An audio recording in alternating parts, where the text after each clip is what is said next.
Hello everyone, कैसे हो आप सभी लोग। आई होप आप बहुत अच्छे होंगे और अच्छे से तैयारी भी चल रही होगी। सो आज हम करने वाले हैं जनरल अवेयरनेस का mock test number 12 for the GIC assistant manager.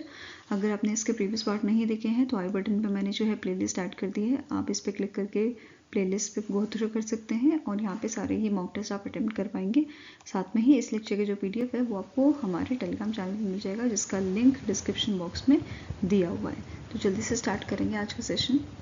पहला क्वेश्चन है, the ministry of defence has signed an MOU with which company for the short refit and dry docking of a INS Vikramaditya. तो इनमें से कौन सी company है जिसके साथ ये MOU जो है साइन किया है मिनिस्ट्री ऑफ डिफेंस ने, किस चीज के लिए? Short refit and dry docking के लिए of a INS Vikramaditya. तो answer here is Cochin shipyard limited, जिसका हेडक्वार्टर कोची केरला में लोकेटेड है। एंड ये जो डील थी आपकी, जो ये MOU था, इसकी टोटल वर्थ कितनी है? 1207.5 करोड़ की। एंड ये 5 महीनों का आपका जो है इसका इस MOU का टेन्योर रहेगा। Fine. Now Cochin shipyard limited की बात करें तो इसके करंट CMD आपके हैं मधु S नायर और इसकी शुरुआत आपकी की गई थी 1972 में। नेक्स्ट आपका क्वेश्चन है, recent in December doctor Uday Shankar Awasthi was honoured with the Rochdale pioneer award.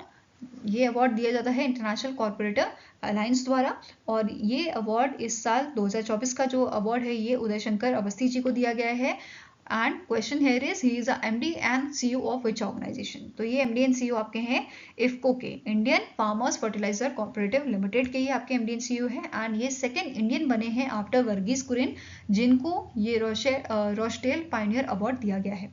जो डॉक्टर वर्गीस कुरियन जी थे उनको व्हाइट रिवोल्यूशन के लिए 2001 में ये अवार्ड दिया गया था। ठीक है। नाउ ये अवार्ड प्रेजेंट किया था एरियन ग्वारको, जो IC के प्रेसिडेंट हैं। इन्होंने अवस्थी जी को, शंकर अवस्थी जी को, उदय शंकर अवस्थी जी को ये अवार्ड जो है प्रेजेंट किया था, जिसकी शुरुआत 2000 में की गई थी। 2000 में इस अवार्ड की शुरुआत की गई थी। नाउ स्टार्टिंग इन्फॉर्मेशन भी कवर कर लेते हैं इफ्को की। इफ्को के हेडक्वार्टर लोकेटेड है न्यू दिल्ली में। It is founded in the year 1967 and current chairman is Dileep Sanghani. Next आपका क्वेश्चन है, name the player who won women's single title in a Syed Modi India international super 300 tournament, जो लखनऊ उत्तर प्रदेश में आपका हुआ था। तो answer here is option number A, that is PV Sindhu जो है, इन्होंने विमेन्स सिंगल टाइटल यहाँ पे जीता था। एंड साथ में ही नोट करना है, जो आपके प्राइज मनी यहाँ पे था विनर का, वो था $2,10,000 का। ओके। नाउ अदर कैटेगरी में किस किसने ये जो है टाइटल जो है वो जीते हैं? जैसे मेन सिंगल टाइटल जीता है लक्ष्य सेन ने। विमेन सिंगल हमने डिस्कस किया PV Sindhu ji. Men's double में Huang Di and Li Yang from China. Women's double में ये जीता है गायत्री गोपीचंद एंड त्रिसा जॉली। नेक्स्ट है मिक्स डबल, इसमें दचपोल पुवारनु क्रो एंड आपके जो सुपिसारा पावे स्वम फ्रॉम थाईलैंड, इन्होंने जो है ये मिक्स डबल टाइटल यहाँ पे जीता था। ओके। नेक्स्ट क्वेश्चन है, recently in December HSBC India has collaborated with which company to launch HSBC Prive credit card for global private banking clients. तो HSBC इंडिया ने प्राइव जो क्रेडिट कार्ड है इसके लिए कोलैबोरेट किया है मास्टर कार्ड के साथ, जिसके करंट CEO है आपके मिशेल मिवेज और हेडक्वार्टर लोकेटेड है इसका न्यूयॉर्क में। ठीक है। आंसर क्या हो जाएगा? Option number A। जो ये कार्ड है ये बेसिकली फोकस करेगा हाई नेटवर्थ इंडिविजुअल्स पे और अल्ट्रा हाई नेटवर्थ इंडिविजुअल्स पे। क्लियर है। साथ में ही नोट करना है, HSBC प्राइव ने जो इनका क्रेडिट कार्ड है ना, प्राइव क्रेडिट कार्ड, ये इनिशियली आपका लॉन्च किया था हांगकांग में इन मंथ ऑफ अक्टूबर। ठीक है। अब बाकी बाद में इसे ग्लोबली लॉन्च किया गया है। फाइन। HSBC इंडिया की अगर बात करूं तो इसके करंट CEO हैं हितेंद्र देव। हेडक्वार्टर लोकेटेड आपका मुंबई महाराष्ट्र में। 1853 में जो है इसको स्टैब्लिश किया गया था और टैगलाइन इसकी क्या है? My account starts today. Okay. Next is, which among the following ministry has enhanced the material cost of pulses vegetable and oil by 13.70% covered under the प्रधान मंत्री पोषण शक्ति निर्माण, दैट इज PM पोषण स्कीम। ठीक है। तो रिसेंटली इनमें से कौन सी मिनिस्ट्री है जिसने एनहांस किया है, जिसने बढ़ाया है मटेरियल कॉस्ट पल्सेस वेजिटेबल और ऑयल का बाय दी 13.70% जो कवर्ड है आपका पोषण पीएम पोषण स्कीम के अंडर। ठीक है, तो आंसर हेयर इज इसे आपका एनहांस किया है, इसे बढ़ाया है मिनिस्ट्री ऑफ एजुकेशन ने। ठीक है, किसने बढ़ाया है? Material cost ministry of education द्वारा इसको बढ़ाया गया है। और जो एजुकेशन मिनिस्ट्री की डायरेक्शंस हैं मटेरियल कॉस्ट को लेके, ठीक है, यहाँ पे इन्होंने मेंशन किया है कि पहले ये आपका जो कॉस्ट थी वो आपकी प्राइमरी एंड बाल वाटिका क्लासेस के लिए कितनी थी? 5.45 रुपीज़ थी। अभी इंक्रीज करके 6.19 रुपीज़ कर दी गई है। वेयरएज अपर प्राइमरी क्लासेस की अगर हम बात करें तो ये आपकी 8.17 रुपीज़ से बढ़ाकर 9.29 रुपीज़ कर दी गई है, जो आपका 1 दिसंबर 2024 से इफेक्ट में आ गया है। ठीक है, अब जो भी यहाँ पे एडिशनल फाइनेंशियल बर्डन है वो कौन बेयर करेगा? गवर्नमेंट इसे बेयर करेगी, which is somewhere around 425.62 crore. अब बात करते हैं पीएम पोषण स्कीम की, जो आपकी सेंट्रली स्पॉन्सर्ड स्कीम है। फुल फॉर्म इसका क्या है? प्रधानमंत्री पोषण शक्ति निर्माण स्कीम, जिसका मेन एम क्या है कि कुक्ड मील प्रोवाइड करना जो आपके क्लास 1 से क्लास 8 तक के बच्चे हैं जिनकी एज आपकी 6 to 14 ईयर्स है। ठीक है, उनको कुक्ड मील प्रोवाइड करना स्कूल्स में। अब यहाँ पे बाल वाटिका एंड प्राइमरी क्लासेस जो हैं इनके लिए कितना अमाउंट प्रोवाइड किया जाएगा? जैसे 20 ग्राम पल्सेस इनको प्रोवाइड किया जाना है इस स्कीम के तहत, 50 gram vegetable and 5 gram oil. Similarly जो अपर प्राइमरी क्लासेस हैं इनको 30 gram pulses, 50 gram vegetables and 7 grams oil इनको प्रोवाइड होना चाहिए अंडर दिस स्कीम। अब जो स्कीम है इसका नाम जो है पहले कुछ और था, इसका नाम क्या था? National scheme for mid day meal in school, जिसे बाद में जो है चेंज करके पीएम पोषण स्कीम रख दिया गया। ठीक है, साथ में ही आपको नोट करना है इसका जो टेन्योर है ये एक्सटेंड किया गया है financial year 2021 to financial year 2026। Okay, now next is name the personality who has launched the Amrit Gyan Kosh portal in New Delhi to strengthen governance and empower public administration in India। तो इनमें से कौन से आपके शख्स हैं जिन्होंने अमृत ज्ञान कोश पोर्टल को लॉन्च किया था? तो answer here is it is done by the Jitendra Singh. ठीक है, किसने लॉन्च किया था इसे? हमारे जो मिनिस्टर ऑफ स्टेट हैं जितेंद्र सिंह द्वारा इसको लॉन्च किया गया था। और इस पोर्टल जो ये पोर्टल है it is a part of your integrated government online training which is basically a IGOT platform and इसे डेवलप किसने किया है? कैपेसिटी बिल्डिंग कमीशन ने along with the Karmayogi Bharat.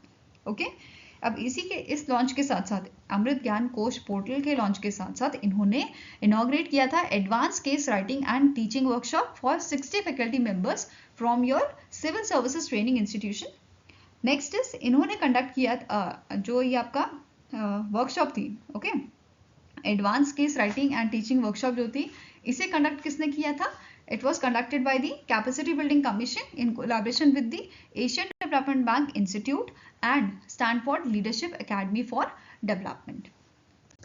Now next is which state government recently launched the Urja Veer scheme to promote the energy efficient appliances। तो इनमें से कौन से स्टेट गवर्नमेंट है जिसके द्वारा ऊर्जा स्कीम जो है वो लॉन्च की गई है, जिसके थ्रू एनर्जी एफिशिएंट अप्लायंसेस जो हैं वो प्रमोट किए जाएंगे जो आम नागरिक हैं उनको? तो answer here is option number C, that is Andhra Pradesh की गवर्नमेंट ने इसे लॉन्च किया था। और जो ऊर्जा वीर स्कीम है इसे इंप्लीमेंट कौन करेगा? एनर्जी एफिशिएंसी सर्विसेज लिमिटेड द्वारा इसको इंप्लीमेंट किया जाएगा। एंड यहाँ पे विमेन और यंग इंडिविजुअल्स जिनकी एज 18 साल है या उससे ज़्यादा है वो इसके स्कीम में जो है अपनी भागीदारी निभा सकते हैं या रजिस्टर कर सकते हैं एज अ ऊर्जा वीर्स। इनको हम क्या बोलेंगे? ऊर्जा वीर्स। और ये लोग जिनका यहाँ पे सिलेक्शन किया जाएगा उनको जो है ट्रेनिंग यहाँ पे प्रोवाइड की जाएगी। तो यहाँ पे इस जब ये स्कीम लॉन्च की गई थी इस स्कीम में यहाँ पे मेंशन किया गया था कि 1,12,000 प्राइवेट इलेक्ट्रीशियंस को यहाँ पे ट्रेनिंग प्रोवाइड की जाएगी to handle energy efficient appliances. और ये ट्रेंड ऊर्जा वीर जो हैं ये प्रमोट करेंगे एनर्जी एफिशिएंट अप्लायंसेस को, एजुकेट करेंगे पब्लिक को अबाउट देयर बेनिफिट्स कि जो भी ये अप्लायंसेस हैं इनके क्या क्या बेनिफिट्स होंगे, and driving the adoption of a energy saving technology. Okay, now कौन कौन से प्रोडक्ट्स जो हैं इन पे फोकस किया जा रहा है? ऊर्जा वीर जो हैं ये प्रमोट करेंगे 6 वॉट की एलईडी बल्ब पे। ठीक है, मतलब ये 6 आपके यहाँ पे लिस्ट दी गई है। सेकेंड आता है 20 वॉट का आपका एलईडी ट्यूबलाइट है, 30 वॉट की brushless direct current ceiling fan है, 5 star rated air conditioner. Next आता है induction cooking stove, 10 what LED inverter bulb. तो ये इनिशियली जो है 6 प्रोडक्ट्स यहाँ पे इन पे फोकस किया जाएगा। फाइन। इसी के साथ जो एनर्जी एफिशिएंसी सर्विसेज लिमिटेड है, इन्होंने लॉन्च किया है एक another scheme along with the state government, जिसके तहत जो एनर्जी एफिशिएंट इंडक्शन स्टोव्स हैं वो प्रोवाइड किए जाएंगे 55,567 आंगनवाड़ी सेंटर्स को। एंड साथ में ही प्रधानमंत्री अंडर द प्रधानमंत्री Awas Yojana energy efficient appliances जो है ये फ्री ऑफ कॉस्ट दिए जाएंगे बेनिफिशरीज को। जैसे लाइट और फैंस होंगे, ये फ्री ऑफ कॉस्ट दिए जाएंगे बेनिफिशरीज को। ठीक है। नेक्स्ट क्वेश्चन है, name the personality who became the first Indian elected as a secretary general of a fencing confederation of Asia for a 4 year. तो इनमें से कौन से आपके मेंबर जो आपके पर्सन हैं जो पहले इंडियन बने हैं जिनको इलेक्ट किया गया है secretary general fencing confederation of Asia का, और इनका टर्म रहेगा आपका 4 साल का। तो answer here is Rajeev Mehta. Answer क्या हो जाएगा? राजीव मेहता को अपॉइंट किया गया है और इन्हें इलेक्ट किया गया था during the 37th FCA general assembly जो तशकंत उज्बेकिस्तान में हुई थी। साथ में ही नोट कर लेते हैं, इस पोजीशन से पहले इन्होंने सर्व किया है secretary general of a fencing association of India, and ये आपके सेक्रेटरी जनरल थे इंडियन ओलंपिक एसोसिएशन के। ठीक है। साथ में ही नोट करना है, इस पोजीशन पे सेक्रेटरी जनरल की पोजीशन पे of a fencing confederation of Asia, इस पोजीशन पे इनसे पहले रुसैनी अबू हसन थे। फाइन, जो मलेशिया से बिलोंग करते हैं। नाउ स्टैटिक इन्फॉर्मेशन में देखते हैं आपके फेंसिंग कन्फेडरेशन ऑफ एशिया की। इसके करंट प्रेसिडेंट है शेख सलीम सुल्तान अल कसीमी। हेडक्वार्टर इसका लोकेटेड है दुबई UAE में। मेंबर कितने हैं? 46, और 1988 में इसको जो है एस्टैब्लिश किया गया था। Now next is India's first integrated waste management city and learning center to be set up in dash by September 2025। तो इनमें से कौन सी जगह है जहां पे सेटअप किया जाएगा इंडिया का पहला इंटीग्रेटेड वेस्ट मैनेजमेंट सिटी और लर्निंग सेंटर? तो answer here is it will be set up in the Gorakhpur, Uttar Pradesh. ठीक है। गोरखपुर के कौन से विलेज में ये आपका सेटअप किया जाएगा? सुथनी विलेज जो है गोरखपुर का, वहां पे इसको सेटअप किया जाएगा। और इसका मेन एम क्या है इस प्रोजेक्ट का कि जो हमारी सिटी है उसको गार्बेज फ्री बनाना है और प्रमोट करना है सस्टेनेबल वेस्ट मैनेजमेंट को। ठीक है। और ये कैसे होगा? By following the circular economy model. और इसमें क्या होगा कि हमारा जो वेस्ट है, जो हम वेस्ट है उसको एक तरह से उसके बाय प्रोडक्ट बनाएंगे, जैसे चारकोल और बायो CNG हम इससे जनरेट करेंगे। ठीक है। अब ये प्रोजेक्ट मॉडल है, ये प्रेजेंट किसने किया था? गोरखपुर म्यूनिसिपल कमिश्नर जो गौरव सोगरवाल हैं, इन्होंने ये मॉडल जो है प्रेजेंट किया था। और इन्होंने यहाँ पे क्या बोला है कि ये 3 यहाँ पे प्लांट जो है वो इन्होंने प्लान किए हैं। एक तो होगा ड्राई वेस्ट प्लांट जिसकी कैपेसिटी होगी 500 टन पर डे की, और ये प्रोड्यूस करेगा आपका चारकोल। हमने अभी पढ़ा चारकोल और बायो CNG प्रोड्यूस करेगा। तो जो ड्राई वेस्ट प्लांट होगा ये आपका क्या प्रोड्यूस करने वाला है? चारकोल प्रोड्यूस करेगा, और कैपेसिटी इसकी 500 टन पर डे की रहेगी। ठीक है। इवन यहाँ पे इन्होंने MOU भी साइन किया है NTPC के साथ with an investment of ₹300 crore. किस चीज के लिए? एक तो जॉब अपॉर्चुनिटीज के लिए, एम्प्लॉयमेंट अपॉर्चुनिटीज के लिए, और रेवेन्यू जनरेट करने के लिए। क्लियर है। दूसरा आपका प्लांट जो रहेगा वो रहेगा वेट वेस्ट प्लांट। एक तो ड्राई हो गया, एक वेट वेस्ट प्लांट हो गया, जिसकी कैपेसिटी आपकी 200 टन पर डे की रहेगी। ठीक है। और ये क्या प्रोड्यूस करेगा? Bio CNG। साथ में ही एक आपका रहेगा हजार्डस वेस्ट प्लांट। ये आपके जो डोमेस्टिक हजार्डस वेस्ट होंगे उसको प्रोसेस करेगा by using the environment friendly method. ठीक है। एनवायरमेंट, जिससे एनवायरमेंट को फर्क ना पड़े या कम फर्क पड़े, इस मेथड्स को ये यूज करेंगे for degrade for this for processing this waste. Okay. Now last में यहाँ पे इन्होंने मेंशन किया है जो प्रोजेक्ट है ये सिर्फ गोरखपुर के लिए ही नहीं है, गोरखपुर के साथ साथ जो 8 नेबरिंग अर्बन लोकल बॉडीज हैं उनका वेस्ट भी यहाँ पे जो है प्रोसेस किया जाएगा। These all things are mentioned in this news. Okay. Now next question है, which Indian naval ship was recently in December commissioned into a Indian Navy from the Yantr shipyard in Kaliningrad, Russia? अब यहाँ पे हमारे जो defence minister थे उनका Russia का visit हुआ था इन दिसंबर, और इस विजिट के दौरान इन्होंने कमीशन किया था INS तुशील को। ठीक है। कौन से शिप को इन्होंने जो है कमीशन किया था इंडियन नेवी में? INS तुशील को। और ये जो INS तुशील है ये आपका अपग्रेडेड करिवक या अपग्रेडेड शिप है आपका करिवक क्लास फ्राइगेट का अंडर द प्रोजेक्ट 1135.6 का। ठीक है।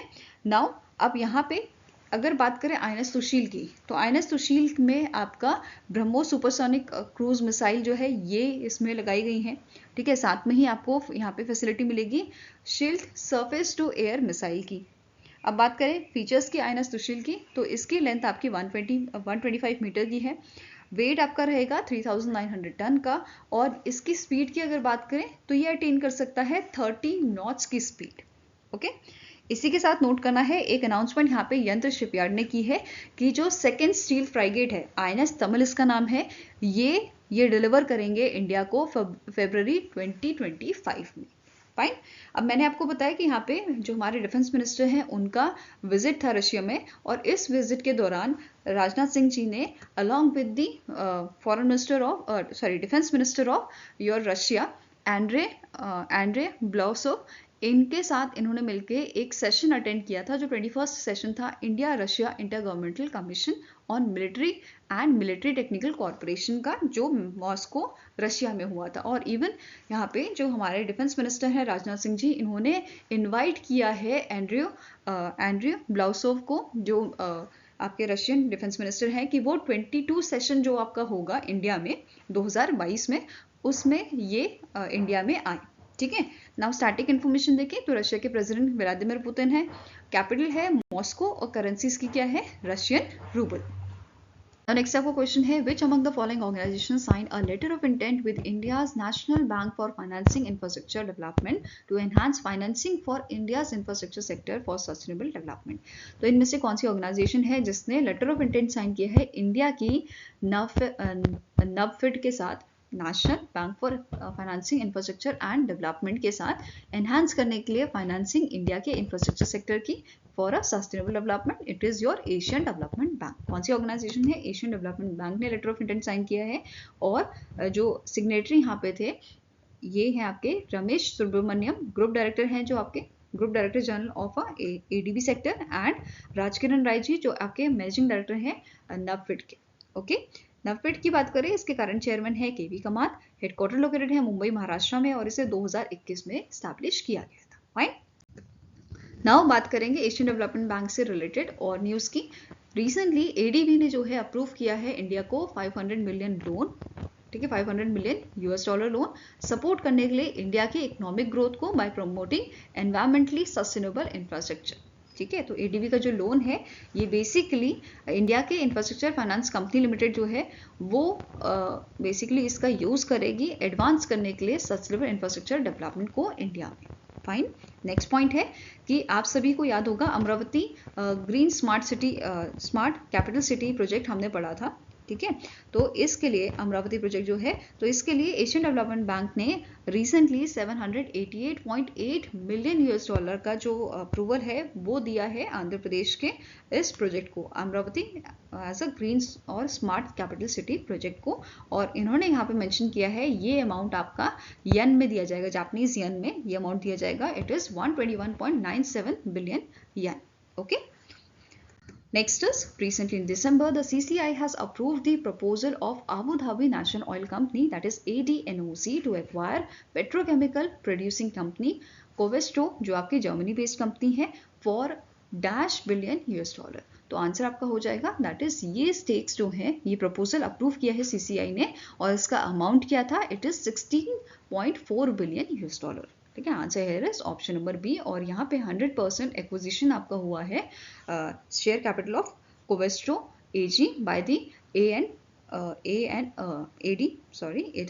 ADNOC ADNOC. ओके, नेक्स्ट यहाँ पे एडनॉक की बात हो रही है तो एक न्यूज़ कवर कर लेते हैं कि गेल इंडिया ने एडनॉक गैस के साथ जो है एक लॉन्ग टर्म अग्रीमेंट साइन किया था। 10 साल का अग्रीमेंट ये आपका है, 10 year cell and purchase agreement ये है, जिसमें जो एडनॉक है ये इंडिया को 0.52 million metric tonne per annum जो है ये LNG प्रोवाइड करेगी। और ये आपका जो अग्रीमेंट है स्टार्ट होगा 2026 में, ठीक है। LNG यहाँ पे सप्लाई की जाएगी। फाइन।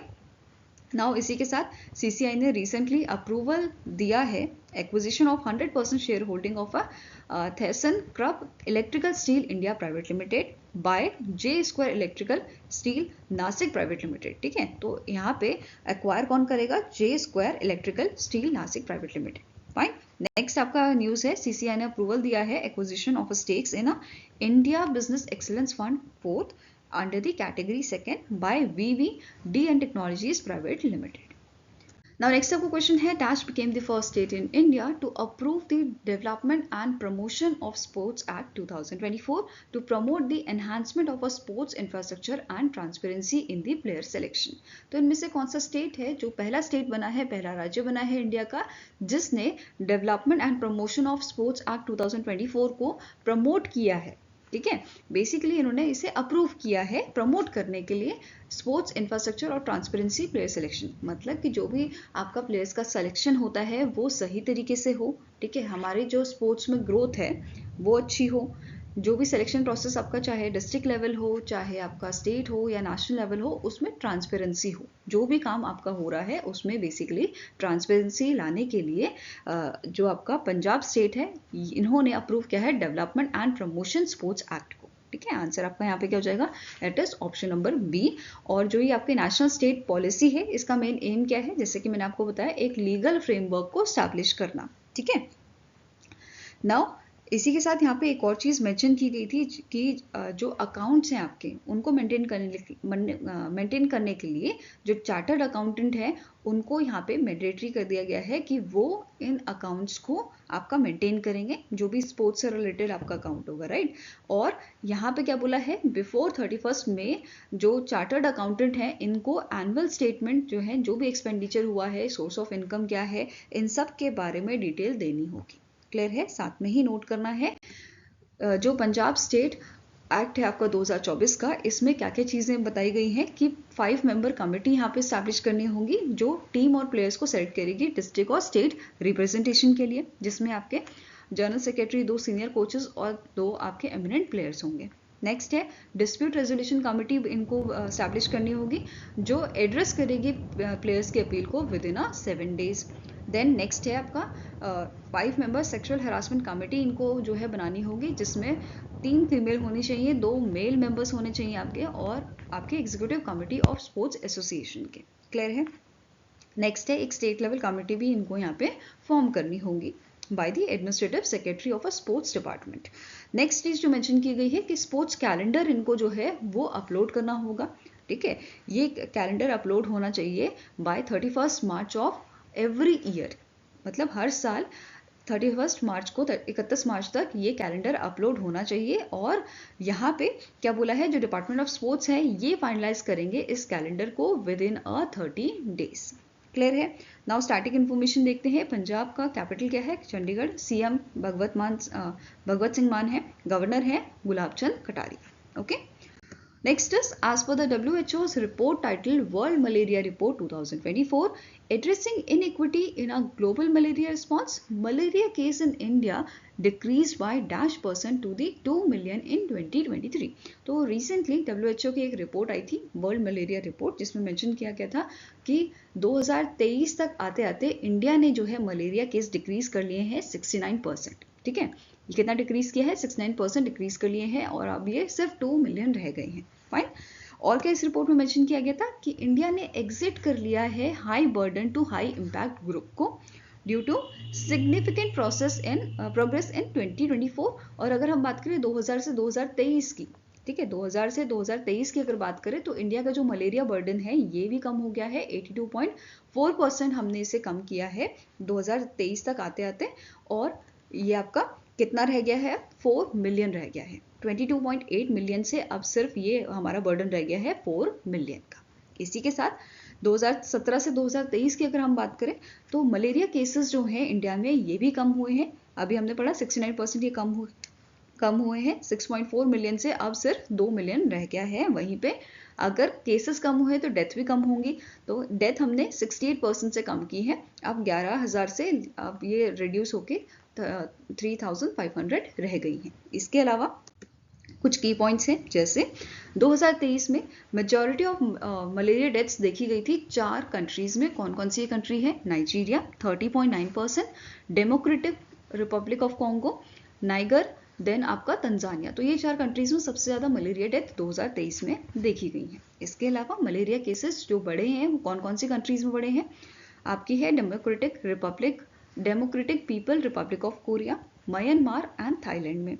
कंट्रीज जहाँ पे जो केसेस हैं आपके मलेरिया के वो कम हुए हैं, इंडिया में हुए हैं -9.6%, बांग्लादेश में -9.2%, इंडोनेशिया में -5.7% और नेपाल में -58.3%। क्लियर है। अब इसके अलावा कौन कौन यहाँ पे अगर बात करें टिल 2024 तो कितनी कंट्रीज हैं जो आपकी मलेरिया फ्री कंट्रीज अनाउंस की गई हैं बाय WHO, तो it is 44 countries and 1 territory which is Cabo Verde. Okay, इसके अलावा एक और चीज जो मेंशन की गई थी इस रिपोर्ट में, among the 83 malaria endemic nation 25 countries ऐसी हैं जिन्होंने रिपोर्ट किए हैं 10 या 10 से कम cases annually. Okay, now next is which among the following country recently in December conducted their trilateral air combat exercise, जिसका नाम है Desert 9 2024 और ये एक्सरसाइज आपकी अरेबियन सी में कंडक्ट की गई थी एनहांस करने के लिए कॉर्पोरेशन बिटवीन नेशंस। ओके, अब इस एक्सरसाइज में कौन कौन सी कंट्री इन्वॉल्व थी? India, France, UAE. और ये कौन सा एडिशन था? It was the second edition. Answer क्या हो जाएगा? Option number E, all A, B and C are correct. Fine. Now ये एक्सरसाइज आपकी 11 से 13 दिसंबर तक चली थी और इंडियन एयरफोर्स ने इसमें पार्टिसिपेट किया था with aircraft Sukhoi 30 MKI and Jaguar. Okay, next question है, in December the SEBI has mandated all mutual fund companies to reduce the processing time for cancelling their SIPs to how many working days. तो recently SEBI ने mandate निकाला है कि जो mutual fund companies के लिए mandate निकाला है कि उनका जो प्रोसेसिंग टाइम है फॉर कैंसलिंग द SIP ये रिड्यूस होना चाहिए। कितना रिड्यूस होना चाहिए? 2 वर्किंग डेज में ये होना चाहिए। पहले ये 10 वर्किंग डे होता था। तो आंसर क्या हो जाएगा? Option number C. और न्यू टाइमलाइन जो है फॉर कैंसिलेशन ऑफ SIP ये आपकी इफेक्ट में आई है 1 दिसंबर 2024 से। इसके अलावा अदर ऑप्शंस या अदर की चेंजेस यहाँ पे क्या थे कि कैंसिलेशन की यहाँ पे बात हो रही है कि SIP कैंसिलेशन जो है वो 10 दिन से 2 दिन पे 2 वर्किंग डेज में प्रोसेस होनी चाहिए। दूसरा, ऑनलाइन कैंसिलेशन ऑप्शन यहाँ पे जो है होना चाहिए कि जो आपकी म्यूचुअल फंड कंपनीज हैं उनकी वेबसाइट के थ्रू हम कैंसिल कर सके। दूसरा, यहाँ पे बोला गया है जो आपके इन्वेस्टर हैं उनको एक वैलिड रीजन जो है, मैंडेटरी रीजन जो है वो यहाँ पे मेंशन करना होगा कैंसिल करने के लिए SIP को। दूसरा कि जो इन्वेस्टर हैं उनको रेगुलर अपडेट जो है वो देना होगा उनके कैंसिलेशन रिक्वेस्ट की। ठीक है, जो भी स्टेटस होगा उनके कैंसिलेशन रिक्वेस्ट का वो अपडेट उन्हें रेगुलर बेसिस पे होना चाहिए।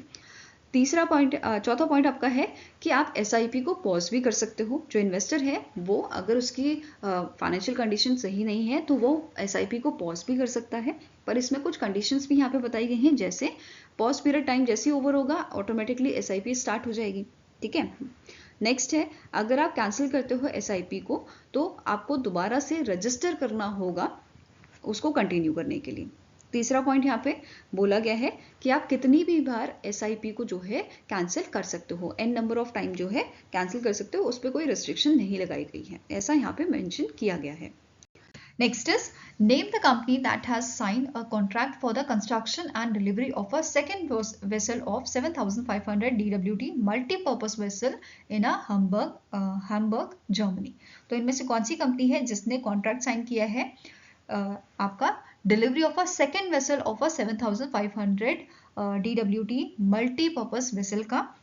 तो आंसर आपका हो जाएगा that is garden reach shipbuilders and engineers limited. इस ऑर्गेनाइजेशन ने यहाँ पे कॉन्ट्रैक्ट साइन किया था।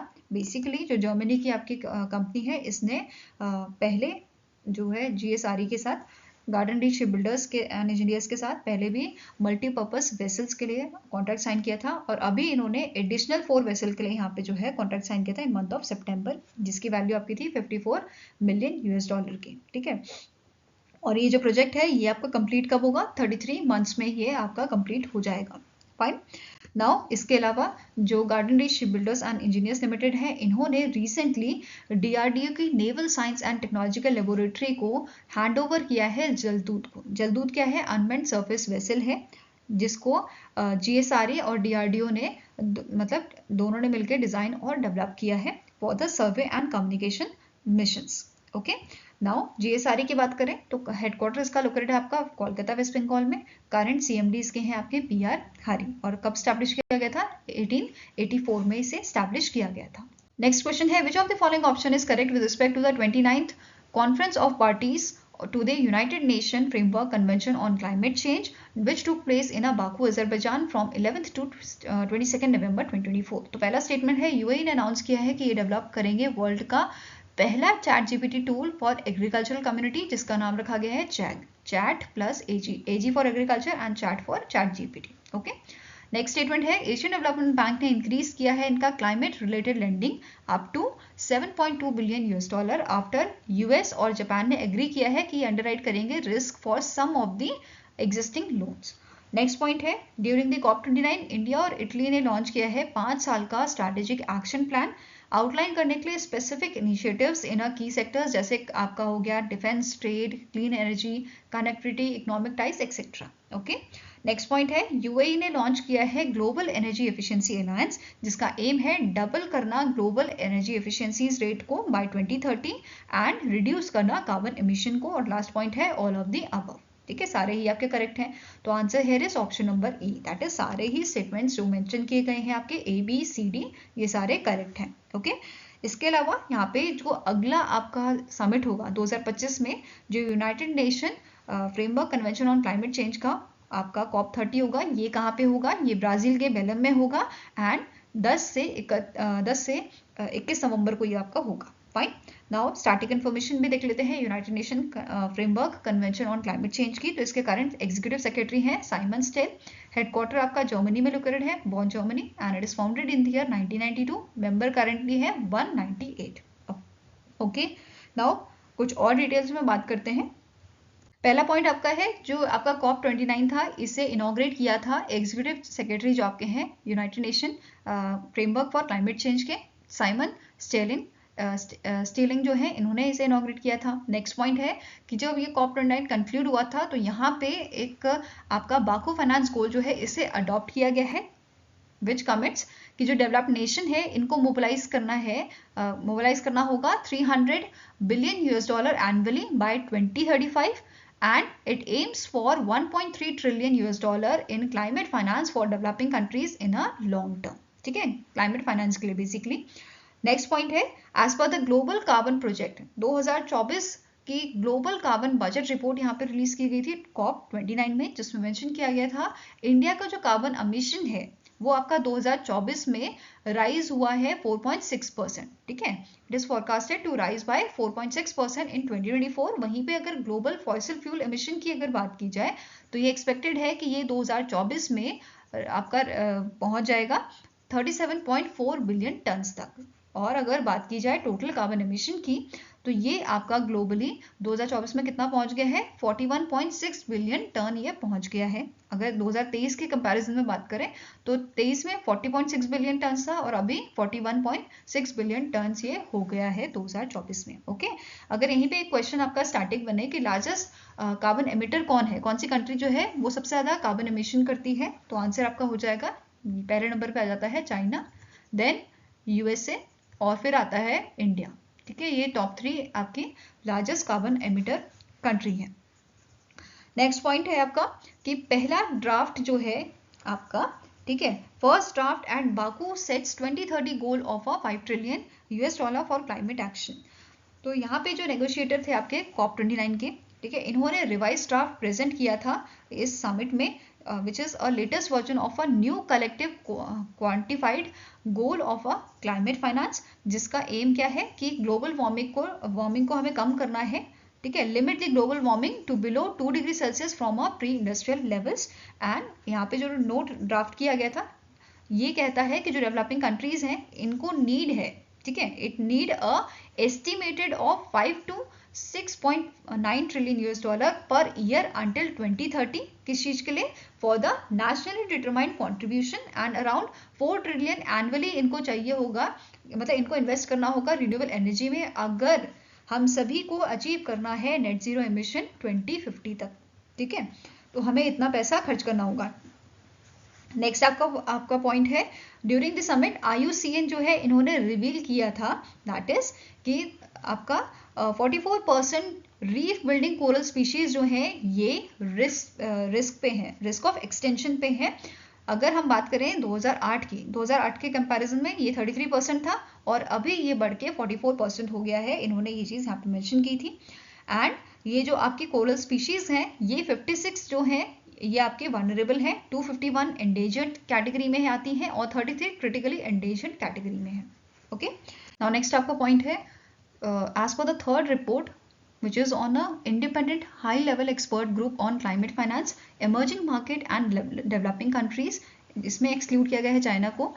they said it needed 2.3 to 2.5 trillion US dollar annually for the climate action by 2030 और इसका ब्रेक थ्रू यहाँ पे किया गया है, ब्रेक डाउन किया गया है क्लाइमेट इन्वेस्टमेंट का, जैसे 2.4 ट्रिलियन है बाय 2030, राइट। तो इसमें क्या बोला गया है कि 1.6 ट्रिलियन यूज होगा क्लीन एनर्जी ट्रांजिशन के लिए, 0.25 ट्रिलियन यूज होगा आपका अडेप्टेशन एंड रेसिलेंस के लिए एंड लॉस एंड डैमेज के लिए, ठीक है।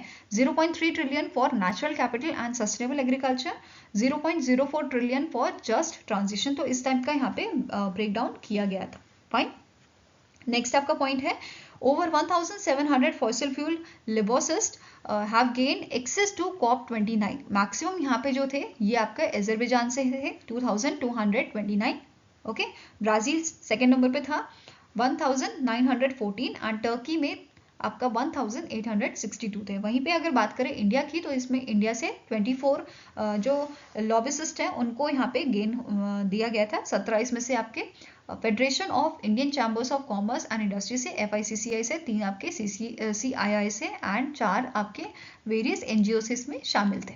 ओके, नाउ नेक्स्ट आपका पॉइंट है इस समिट में COP29 में अजरबैजान को पोर्टेबल एक्सरे डिवाइस जो है वो दिया गया है, डोनेट किया गया है बाय दी मोलपियो डायग्नोस्टिक्स। इन्होंने डोनेट किया है TB screening and diagnostic solution to the health ministry of Azerbaijan to combat the tuberculosis with a focus on a climate change। और ये डोनेशन जो है it is facilitated by the stop TB partnership और Geneva based organisation. And यहाँ पे जो donated package था इसमें क्या क्या चीजें इंक्लूडेड थी, एक तो था आपका Prorad Atlas ultra portable x ray, then Truenat rapid molecular diagnostic platform and Trulex solar charging station इस किट में शामिल था, इस पैकेज में शामिल था जो दिया गया था अजरबैजान की हेल्थ मिनिस्ट्री को, ठीक है। नेक्स्ट आपका पॉइंट है यूनाइटेड नेशन एनवायरनमेंट प्रोग्राम जो है इन्होंने एक रिपोर्ट यहाँ पे लॉन्च की थी COP29 में, जिसमें मेंशन किया गया था सिर्फ 1% ही गवर्नमेंट और कंपनीज हैं जिन्होंने रिस्पॉन्ड किया था इनके मीथेन ऑल्टर लीक को, ठीक है। अभी तक इस रिपोर्ट में मेंशन किया गया है, हाईलाइट किया गया था कि अभी तक 20 कंट्रीज ऐसी हैं जिन्होंने अपॉइंट किए हैं डेडिकेटेड फोकल पॉइंट कोलैबोरेट करने के लिए directly with the UNEP on their MARS system, that is methane alert and response system, ठीक है। अगर यहाँ पे बात की जाए सबसे ज्यादा अलर्ट आपके जो हैं वो कौन सी कंट्रीज ने रिसीव किए हैं, तो it is Turkmenistan followed by US and Iran. अगर इंडिया की बात करें तो इंडिया जो है 12th पोजीशन पे है, 12th स्पॉट पे है और इंडिया के जो है 19 अल्टर्ड जो है वो इशू किए गए हैं इंडिया को, ओके। नेक्स्ट है which organisation release the state of the climate 2024 report. COP29 में इनमें से कौन सी ऑर्गेनाइजेशन है जिसने स्टेट ऑफ क्लाइमेट 2024 रिपोर्ट को जो है रिलीज किया था, which highlighted that the 2024 is on track to become the hottest year on record. इस रिपोर्ट में मेंशन किया गया था 2024 जो है ये आपका हॉटेस्ट ईयर था, ओके। तो कौन सी ऑर्गेनाइजेशन ने इसको रिलीज किया था, it was release by the world meteorological organisation, okay. इसमें मेंशन किया था, इस रिपोर्ट में इशू किया गया था red alert on a climate change. Red alert क्यों है, क्योंकि 2024 में जो है टेम्परेचर जो था ये आपका 1.54 degree Celsius above the pre industrial level, ठीक है। ये चीज यहाँ पे मेंशन की गई थी कि 1.54 डिग्री सेल्सियस ये ज्यादा था अगर हम बाकी यहाँ से बाकी ईयर से अगर इसे कंपेयर करते हैं। साथ में ही ये भी मेंशन किया गया था कि 2015 से 2024 के जो पीरियड था ये हाईएस्ट या बोल सकते हो सबसे ज्यादा वार्मेस्ट जो है ईयर्स ये रहे थे, ठीक है। ये 10 साल जो है सबसे ज्यादा गर्म रहे थे as compare to other years और other period, okay. Now next आपका क्वेश्चन है name the company that has delivered Sabal 20 logistic drone to Indian army to improve aerial logistic and help transport supplies in the eastern sector. तो यहाँ पे आपका कौन सा company है जिसने सबल 20 जो ड्रोन है इसको डिलीवर किया है ठीक है, इंडियन आर्मी को डिलीवर किया है। तो आंसर आपका हो जाएगा it is endure air system private limited. और ये जो डिजाइन है बेसिकली इस सबल एयरक्राफ्ट का, यहाँ पे जो है आप देख सकते हैं इमेज सबल 20 की, 20 से याद रख सकते हो, इसका पेलोड 20 kg है। ठीक है, तो सबल का जो डिजाइन है ये बेसिकली आपका लिया गया है बोइंग चिनूक हेलीकॉप्टर जो आपका है, ठीक है, यूएसए का, उससे इंस्पायर होके इसका डिजाइन जो है बनाया गया है। एंड किसने ये आपका डिलीवर किया है, बनाया किसने है, endure air system private limited द्वारा। ठीक है, सबल 20 की बात करें तो एक इलेक्ट्रिक अनमैन्ड हेलीकॉप्टर है और ये कैरी कर सकता है medical kits, ammunition, batteries, small arm over the distance of 10 kilometres. तो 10 किलोमीटर्स का डिस्टेंस ये कवर कर सकता है विद जो छोटे आपके आर्म्स होंगे, मतलब जो गन्स होंगी या और भी चीजें जो हैं उनको ये कैरी कर सकता है। ठीक है, नाउ नेक्स्ट आपका क्वेश्चन है international civil aviation day is observe annually on. तो इंटरनेशनल सिविल एविएशन डे हम 7 दिसंबर को ऑब्जर्व करते हैं, जिसका थीम आपका था safe skies sustainable future together for the next 80 years. और इस साल हमने 80th एनिवर्सरी जो है ऑब्जर्व की है आपके शिकागो कन्वेंशन की, या convention on international civil aviation की बोल सकते हैं। अब ये है क्या, बेसिकली एक अग्रीमेंट साइन हुआ था बहुत सारे नेशंस के साथ, इसके बारे में डिटेल में पढ़ेंगे। अभी ऐसा समझो कि एक अग्रीमेंट साइन हुआ था जिस अग्रीमेंट के तहत बहुत सारे नेशन ने अग्री किया था कि हमारा एरोस्पेस दूसरी कंट्री यूज कर सकती है फॉर ट्रैवलिंग। जैसे फॉर एग्जाम्पल मुझे यूएई जाना है, ठीक है, इंडिया से मेरी फ्लाइट है, यूएई मुझे जाना है और हमारा जो रूट पड़ता है वो पाकिस्तान के एयर स्पेस यूज करता है। ठीक है, अगर यहाँ पे पाकिस्तान मना कर दे कि मेरा एरोस्पेस यूज नहीं करना है तो इंडिया को दूसरा रूट लेना पड़ेगा, है ना, जो लंबा रूट होगा। तो इस अग्रीमेंट में क्या हुआ, इंडिया, पाकिस्तान और यूएई तीनों ने अग्रीमेंट साइन किया कि भाई आप, या इंडिया और पाकिस्तान का ले लो, चलो इन दोनों ने अग्रीमेंट साइन किया कि पाकिस्तान ने बोला आप मेरा यूएई जाने के लिए आप मेरा जो एरोस्पेस का है वो यूज कर सकते हो, बस ट्रैवलिंग पर्पस के लिए आप यूज कर सकते हो। इसमें बहुत सारी कंडीशंस भी थी, वो चीज अलग बात है, हमें क्या पढ़ना है, कन्वेंशन हमें समझना है। वो आपको समझ आ गया होगा कि एक अग्रीमेंट साइन किया गया जिसमें दोनों ही देशों या बहुत सारे देशों ने अंडरस्टैंडिंग दिखाई और ये बोला है कि आप हमारा एरोस्पेस यूज कर सकते हो फॉर एयर ट्रांसपोर्ट। ओके, ये क्लियर हुआ। और इस साल हमने इसकी 80th एनिवर्सरी ऑब्जर्व की है। क्लियर है, अगर पहले फर्स्ट एडिशन की यहाँ पे बात करें, जो पहला एडिशन था ये कब ऑब्जर्व किया गया था, जब 50th एनिवर्सरी हुई थी इस कन्वेंशन की, जो 1994 में मनाया गया था। ठीक है, पहला एडिशन इंटरनेशनल सिविल एविएशन का 1994 में मनाया गया था। नाउ अब इस ओकेजन पे इंडिया में भी इवेंट हुए थे और इंडिया के जो मिनिस्टर ऑफ सिविल एविएशन है उन्होंने इस इवेंट को अटेंड किया था, जो आपका Rajiv Gandhi national aviation university जो है यहाँ पे इस इवेंट को जो है ये इवेंट हुआ था अमेठी उत्तर प्रदेश में। और ये फर्स्ट कन्वोकेशन भी था इस यूनिवर्सिटी का। साथ में ही इस यूनिवर्सिटी ने MOU साइन किया है IIT पटना, IIT रोपड़ और IIT भिलाई के साथ to advance or to foster the collaboration and innovation in the fields of aviation and aerospace। ठीक है, अपनी फ्यूचर रिसर्च और डेवलपमेंट इनिशिएटिव्स के लिए इन्होंने यहाँ पे कोलैबोरेट किया है। ओके, नाउ अब बात करते हैं इसकी थोड़ी हिस्ट्री की। 1944 में ये जो आपका शिकागो कन्वेंशन है ये साइन हुआ था और उस टाइम पे यूएसए ने इनवाइट किया था 54 नेशन को शिकागो में, एंड यहाँ पे convention on international civil aviation को साइन किया गया था, या जिसे हम शिकागो कन्वेंशन बोलते हैं। शिकागो में साइन हुआ था इसलिए शिकागो कन्वेंशन नाम दे दिया गया। ठीक है, अब इसकी 80th एनिवर्सरी हमने ऑब्जर्व की थी। साथ में ही यहाँ पे जो नोट करने वाली बात है कि जो आपका इंटरनेशनल सिविल एविएशन ऑर्गेनाइजेशन है, ठीक है, इसका टारगेट है, ये क्या टारगेट है इसका, कि हमें अचीव करना है नेट जीरो कार्बन एमिशन 2050 तक। तो इस टारगेट पे बेस्ड आपका क्वेश्चन बन सकता है, तो ये चीज ध्यान में रखिएगा। ICAO क्या है, ये एक आपकी एजेंसी है जो अग्रीमेंट हमने अभी पढ़ा, जो कन्वेंशन पढ़ा, उसके लिए स्टैंडर्ड जो है वो सेट करती है। ठीक है, क्या रूल्स एंड रेगुलेशन होने चाहिए, ये सारा कौन सेट करता है, ICAO सेट करती है। ये क्लियर है। नाउ ICAO जो है इसके सेक्रेटरी जनरल कौन है, Juan Carlos Salazar Gomez. Headquarters का लोकेटेड है आपका मॉन्ट्रियल कनाडा में। Now recently ICAO security week भी आपका ऑब्जर्व किया गया था 9 से 12 दिसंबर को, एंड इसका इवेंट आपका हुआ था मस्कट ओमान में। ओके, नाउ इसका थीम क्या था, sustainable future of aviation through securities. Okay, इसके अलावा नोट करना है रिसेंटली सेंटर फॉर एविएशन जो है इन्होंने विनर अनाउंस किए हैं 2024 एनवायरमेंटल सस्टेनेबिलिटी अवार्ड के।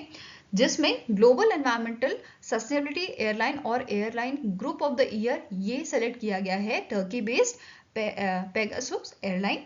देन यूरोप, मिडिल ईस्ट और अफ्रीका की अगर बात करें तो इसमें एनवायरमेंटल सस्टेनेबिलिटी एयरलाइन या एयरलाइन ग्रुप आपका सेलेक्ट किया गया है 2024 का विज एयर जो हंगरी का है। Then Asia environmental sustainable airline group of the year, इसमें सेलेक्ट किया गया है सिंगापुर की एयरलाइन स्कॉट को, ठीक है, ये वाली आपकी हंगरी की एयरलाइन है। Then north American environmental sustainability airline और airline group of the year ये सेलेक्ट की गई है Frontier airline from America. Latin America की बात करें, लेटिन अमेरिका में ये आपका सेलेक्ट किया गया है विवा एरोबस फ्रॉम दी मैक्सिको। क्लियर है? Next is name the Indian actor who was conferred with the prestigious Indian Film Personality of the Year at the Year Award at the IFFI 2024 जो 55th addition हुआ था आपका गोवा में 20th to 28 नवंबर को, ठीक है, पणजी गोवा में ये आपका हुआ था। तो आंसर हेयर इज ये अवार्ड दिया गया था विक्रांत मैसी को। Answer here is option number C. और इस एडिशन की 55th एडिशन की जो थीम थी it was your young film makers the future is now, ठीक है।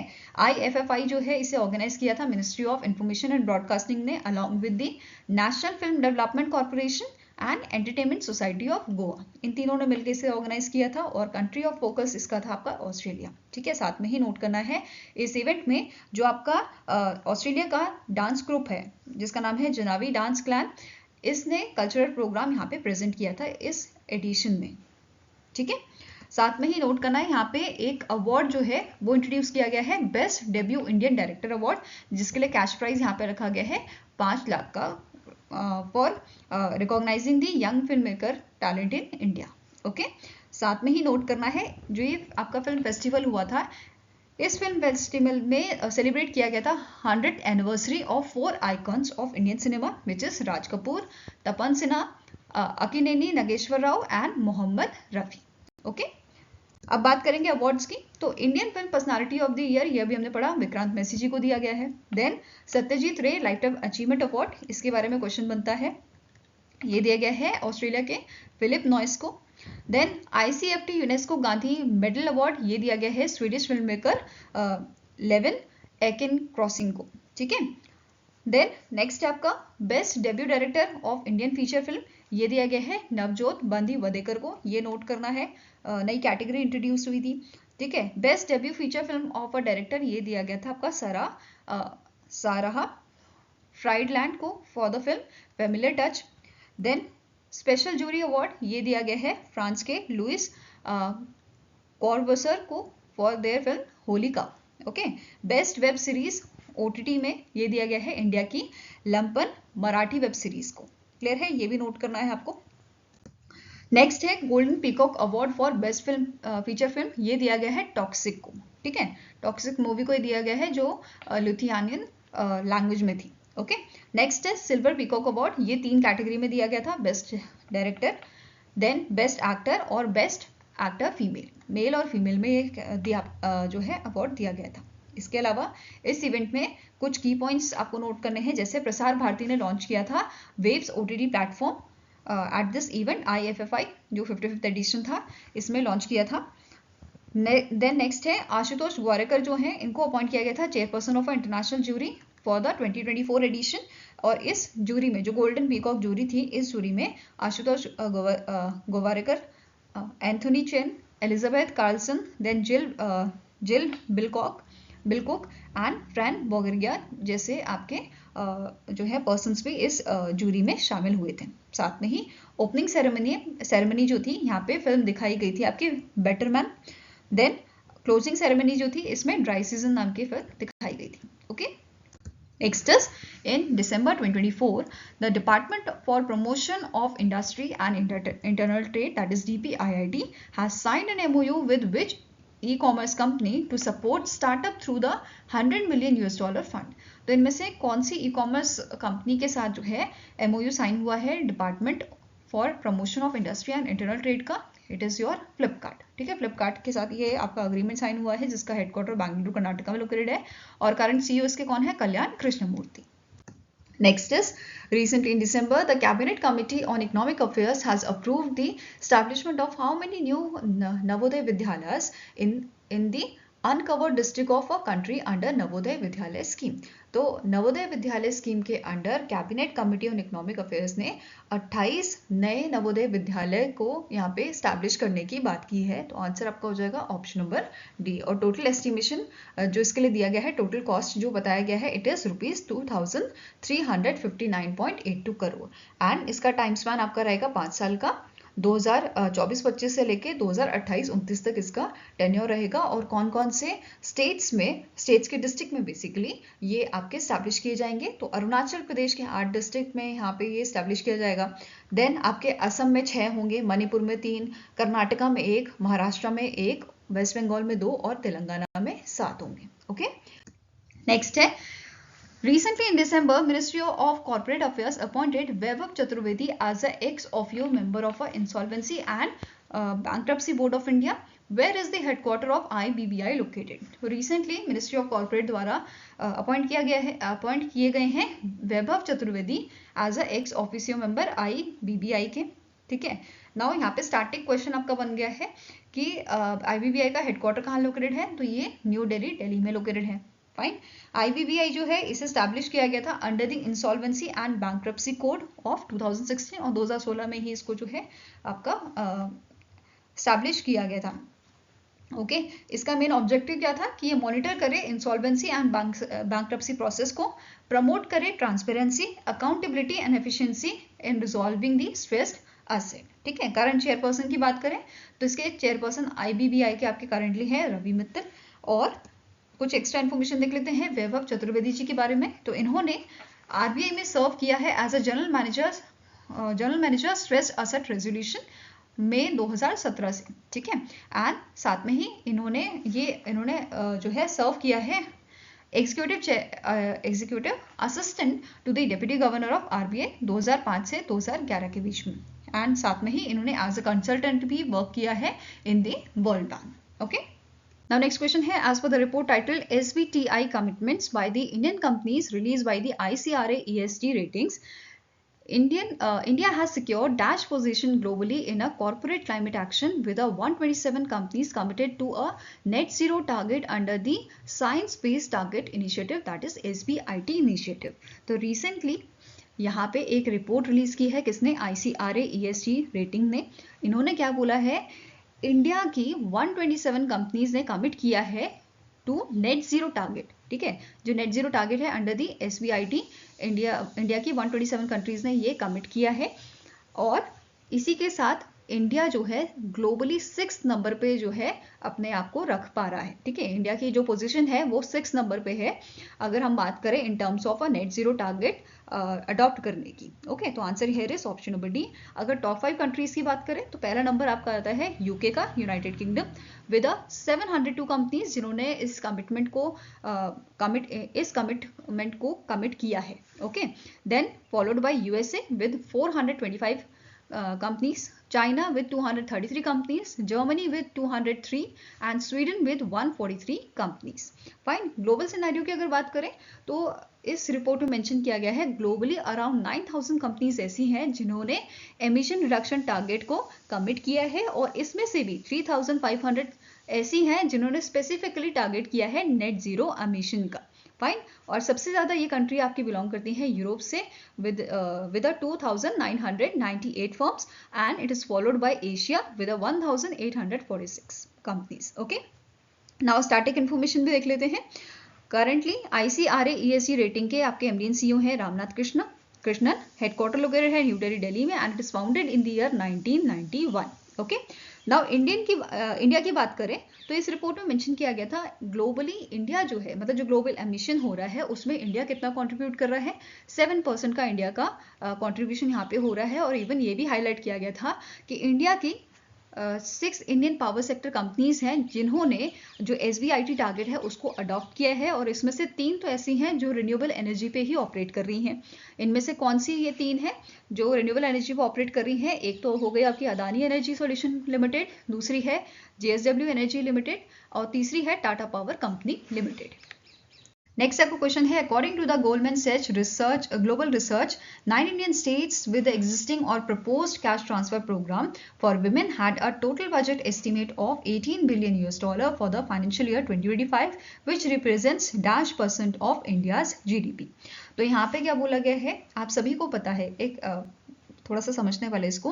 यहाँ पे क्या बोला जा रहा है, आप सभी को अगर याद हो तो एक लाडली बहना स्कीम थी, ऐसे बहुत सारी स्कीम होती हैं जो सेंट्रल गवर्नमेंट और स्टेट गवर्नमेंट वुमेन्स के लिए लाती हैं। तो यहाँ पे क्या बोला है इन्होंने कि इंडियन स्टेट्स 9 इंडियन स्टेट्स ऐसे हैं जो इस स्कीम के द्वारा, इस प्रोग्राम के द्वारा वुमेन्स को फाइनेंशियल एलोकेशन जो है वो प्रोवाइड करते हैं, और इन्होंने उसका एस्टिमेशन लगाया है कि फाइनेंशियल ईयर 2025 में ये लगभग $18 बिलियन का एस्टिमेशन जो है वो प्रोवाइड करेंगे विमेंस को। ठीक है, और ये टोटल अमाउंट इंडिया की कितना परसेंट है इंडिया की GDP का, तो इट इज योर 0.5%। ठीक है, आंसर यहाँ पे क्या हो जाएगा, ऑप्शन नंबर ए। और ये 9 स्टेट कौन से हैं, महाराष्ट्र सबसे ज्यादा यहाँ पे बेसिकली इन्होंने अपने बजट, जो स्टेट बजट आता है उसमें सबसे ज़्यादा एलोकेशन रखा है इस टाइप की स्कीम्स के लिए या इस टाइप के प्रोग्राम्स के लिए जो विमेंस को फाइनेंशियल असिस्टेंट प्रोवाइड करते हैं। ठीक है, तो टॉप स्टेट आपका है महाराष्ट्र, जिसने सबसे ज़्यादा बजट रखा है $5.4 बिलियन का, मतलब ये इतना अमाउंट खर्च करता है इस टाइप के विमेंस के लिए जो फाइनेंशियल एड होते हैं उनको प्रोवाइड करने के लिए। देन सेकंड नंबर पे आ जाता है आपका कर्नाटका जो $3.6 बिलियन खर्च करता है, followed by Haryana 2.5 billion, Madhya Pradesh 2.2 billion, West Bengal 1.7 billion और दिल्ली 0.2 बिलियन। रेस्ट आपके जो स्टेट आ जाते हैं असम, तमिलनाडु और झारखंड आ जाते हैं। ठीक है, तो ये 9 स्टेट्स की यहाँ पे जो बात कर रही थी, ये 9 स्टेट्स क्लियर हुए कौन कौन से हैं। नाउ अब बात करेंगे अगर हाईएस्टली मंथली फाइनेंशियल सपोर्ट कौन सा स्टेट प्रोवाइड कर रहा है, तो ये है हरियाणा यहाँ पे मंथली पर मंथ बेसिस पे 2100 की अमाउंट जो है वो विमेंस को प्रोवाइड करता है इनके स्कीम और प्रोग्राम के तहत। और सेकंड नंबर पे आ जाता है कर्नाटका जो 2000 का अमाउंट पर मंथ खर्च करता है विमेंस के लिए। क्लियर है। Next is the Himachal Pradesh CM Sukhvinder Singh Sukhu release the book title Loh Purush Sardar Vallabh Bhai Patel का जीवन रित। The book is written by होम। तो इस बुक को किसने लिखा है, तो आंसर आपका हो जाएगा the book is written by the Rakesh Kumar Sharma. Answer है इज ऑप्शन नंबर डी। और ये जो बुक है, जो ये ऑथर हैं राकेश कुमार शर्मा, इनकी और भी बुक्स हैं जैसे लोह पुरुष सरदार वल्लभ भाई पटेल, जीवन दर्शन और राष्ट्र निर्माण की भूमिका 2022 में आई थी। फिर iron man Sardar Vallabh Bhai Patel, role in Swaraj struggle and national integration 2023 में जो आई थी। Okay, next is Which state has launched the युवा शुद्धि अभियान and anti-narcotic campaign to raise awareness among the youth? तो इनमें से कौन सा स्टेट है जिसने एक कैंपेन लॉन्च किया है Yuva Shuddhi Abhiyan to fight against the drug abuse? It is your Karnataka. ठीक है, और ये कैंपेन आपका लॉन्च किया गया था बेंगलुरु कर्नाटका में and it was organised by the Bharatiya nurses and allied Sangh. Okay, next आपका क्वेश्चन है The Shashi Rui co-founder of Dash has recently November passed away in Mumbai, Maharashtra. तो इनमें से कौन सी ऑर्गेनाइजेशन के ये आपके co-founder थे शशि रुआ? तो answer here is Acer group. ठीक है, ये आपके एसर ग्रुप के co-founder थे और ये बेसिकली जो आपके रुइया ब्रदर हैं, रवि रुइया और शशि रुइया, ये ब्रदर थे जिन्होंने स्टैब्लिश किया था एसर ग्रुप को। The company known as your Acer global fund limited. ठीक है, नेक्स्ट क्वेश्चन है which among the following country recently sign an agreement with India's Prasar Bharati to exchange programme in a culture, education, science and sports. तो recently in month of November PM Modi ji का visit हुआ था आपका इन दी Guyana, जहाँ पे उन्होंने CARICOM summit आपका attend किया था। इवन यहाँ पे उन्होंने बहुत सारे MOUs आपके साइन किए थे। तो उसी से रिलेटेड ये अग्रीमेंट जो है वो इंडिया और गुयाना के बीच में साइन हुआ है। तो आंसर आपका हो जाएगा हेयर ऑप्शन नंबर ए। ओके, जो अग्रीमेंट है इसे साइन किया था प्रसार भारती और गुयाना के नेशनल कम्युनिकेशन नेटवर्क के बीच में बेसिकली साइन हुआ था। नाउ नेक्स्ट आपका अग्रीमेंट है गुयाना की नेशनल डिफेंस इंस्टीट्यूट ने इंडिया की राष्ट्रीय रक्षा यूनिवर्सिटी के साथ कोलैबोरेशन किया है, या आप कह सकते हैं अग्रीमेंट साइन किया है for collaboration in the defence sector.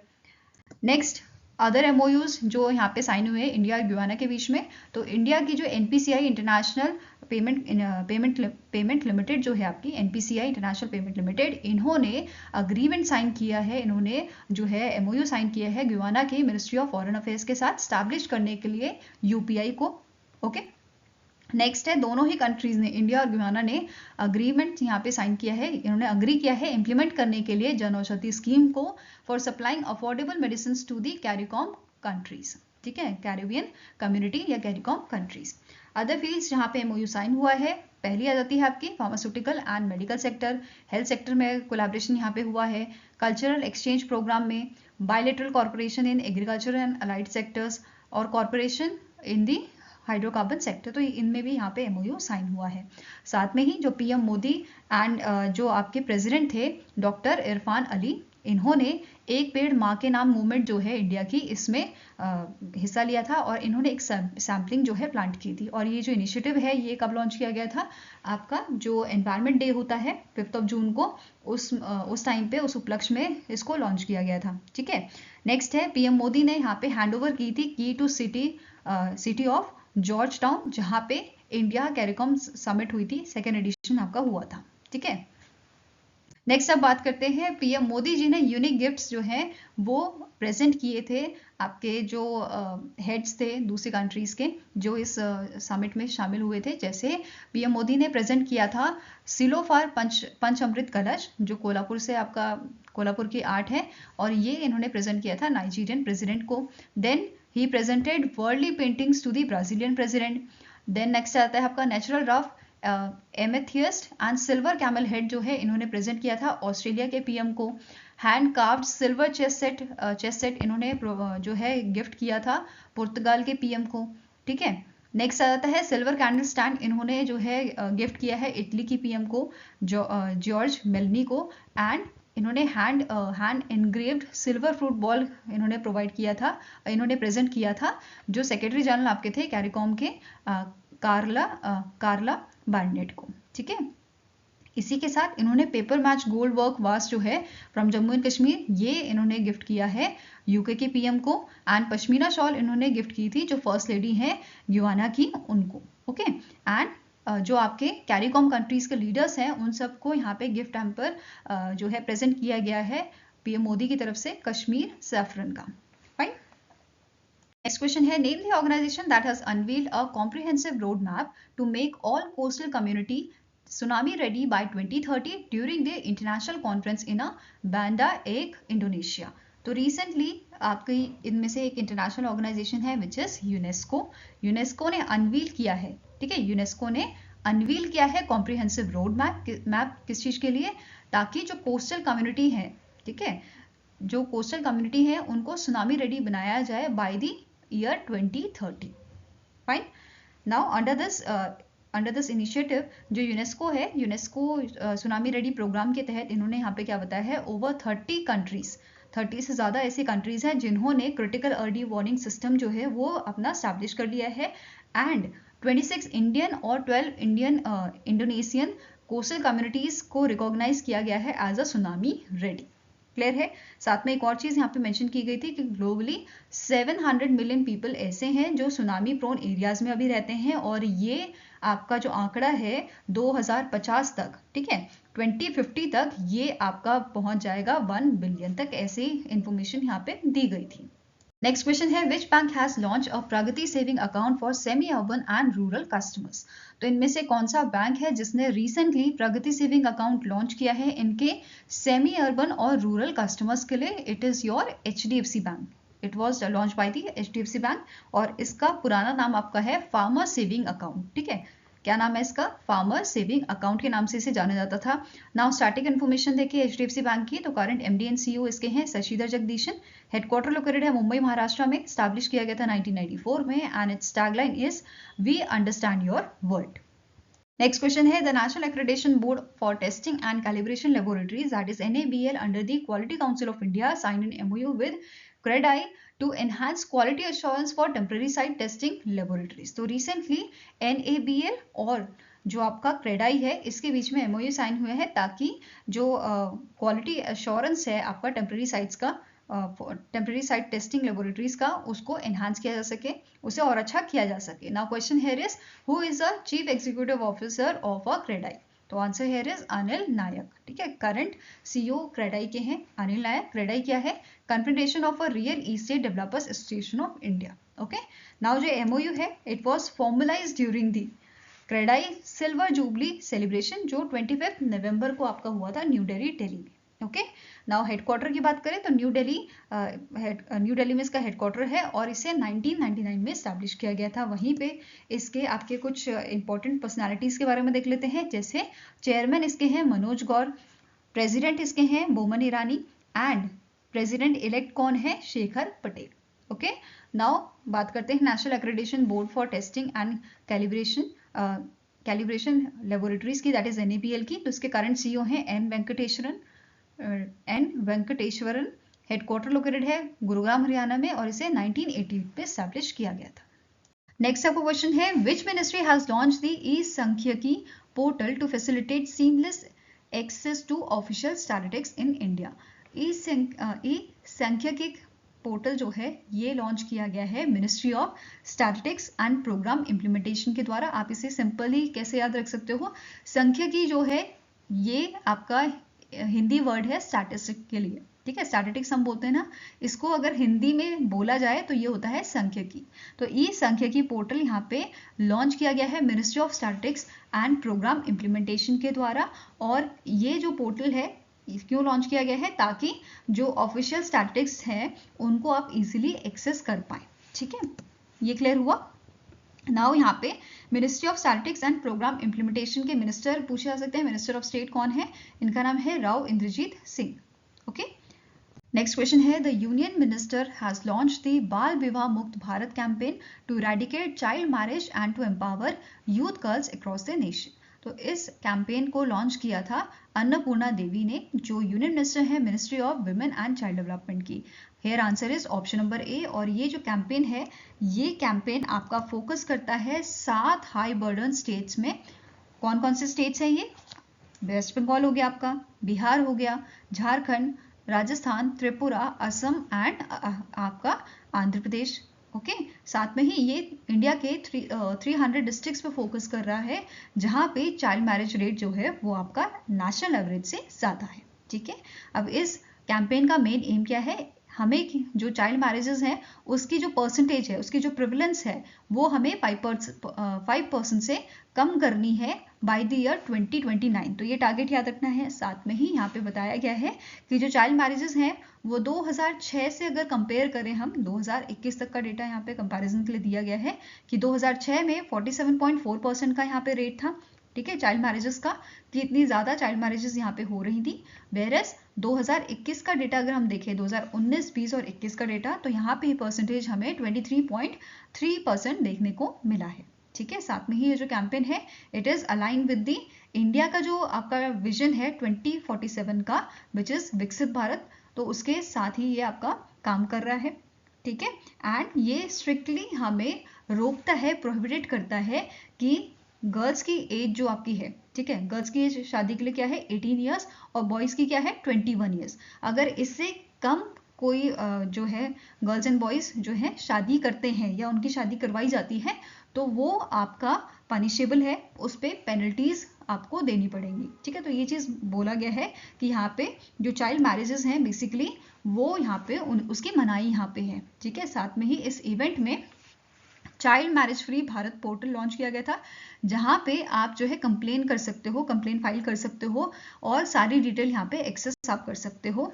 Okay, next question है DRDO industry of academia centre of excellence along with which institution have achieved demonstration of a various quantum communication technology. तो recently DRDO ने IIT Delhi के साथ मिलकर कुछ experiments किए हैं, कुछ डेमोन्स्ट्रेशन किए हैं। किस चीज़ के? क्वांटम कम्युनिकेशन टेक्नोलॉजी के। और ये डेमोन्स्ट्रेशंस जो किए गए हैं इनका मेन फोकस आपका है क्वांटम की डिस्ट्रीब्यूशन पे। क्वांटम की डिस्ट्रीब्यूशन क्या है? ये आप ऐसा समझो एक एडवांस मेथड है किसी इंफॉर्मेशन को इनक्रिप्ट करने का। इनक्रिप्शन क्या होता है? लेट्स टेक द एग्जांपल, जब आप पासवर्ड डालते हो अपना तो वो कुछ एस्ट्रिक के फॉर्म में कन्वर्ट हो जाता है, तो ये इसे बोलते हैं इनक्रिप्शन, कि कोई इसे जो है समझ ना पाए।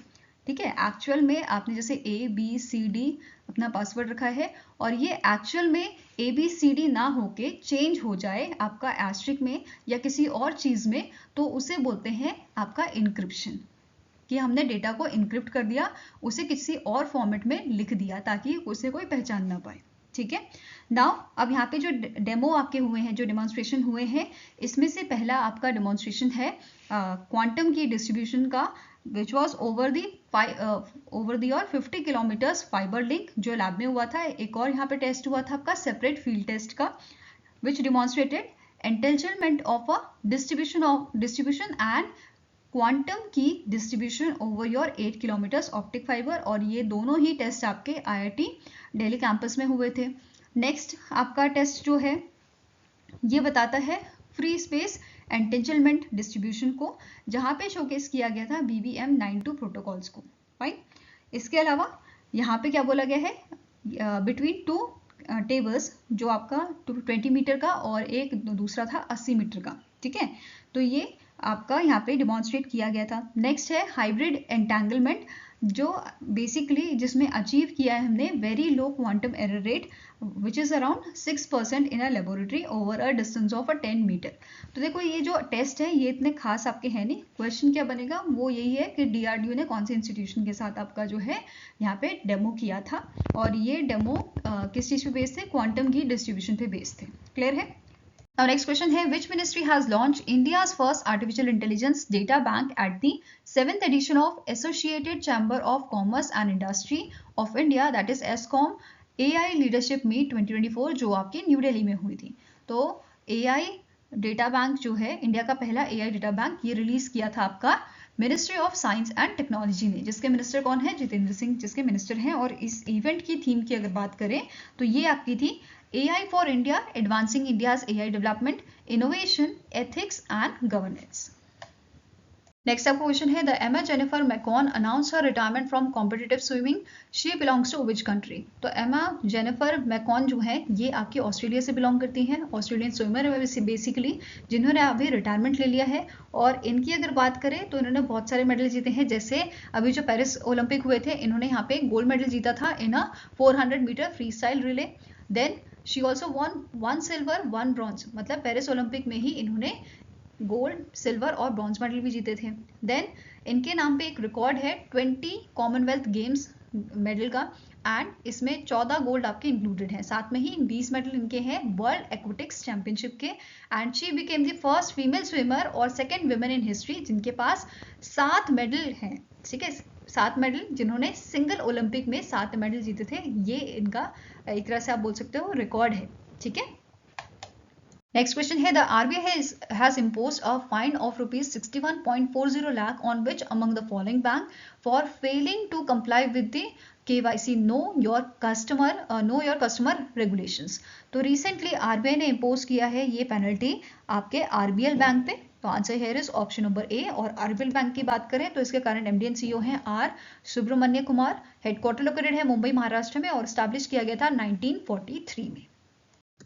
आई होप गाइस आपको ये वीडियो पसंद आया हो। पसंद आए तो लाइक एंड शेयर जरूर कीजिएगा, और हमारे साथ जुड़ने के लिए हमारे चैनल को सब्सक्राइब कीजिएगा।